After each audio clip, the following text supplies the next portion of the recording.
ત્યારે એ વાત કરીએ કે આ વોટ ચોરી થાય છે કેવી રીતે.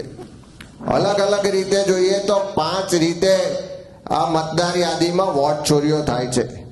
અને આ 5 જે પદ્ધતિઓ છે એ પદ્ધતિમાંથી એટલું ચોક્કસ કહી શકાય કે એક પદ્ધતિ એવી છે કે સંપૂર્ણ ડુપ્લિકેટ મતદાર હોય.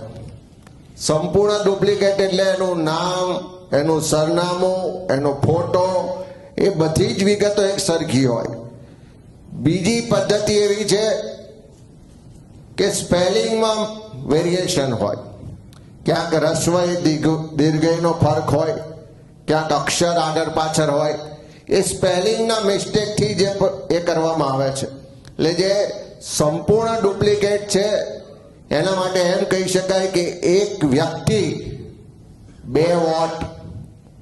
જે સ્પેલિંગમાં મિસ્ટેક છે એના માટે એટલું ચોક્કસ કહી શકાય એક અક્ષર બદલો અને નવો વોટર ઉમેરી દો.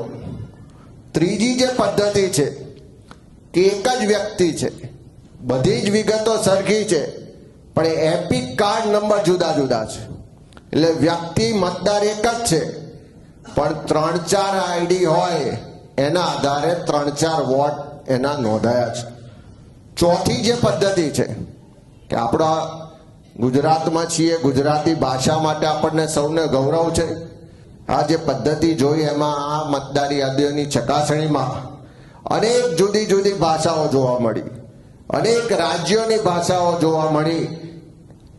અને ભાષા બદલો અને ખોટા મતદારો એડ કરો એવી પદ્ધતિ પણ આમાં પકડાઈ છે.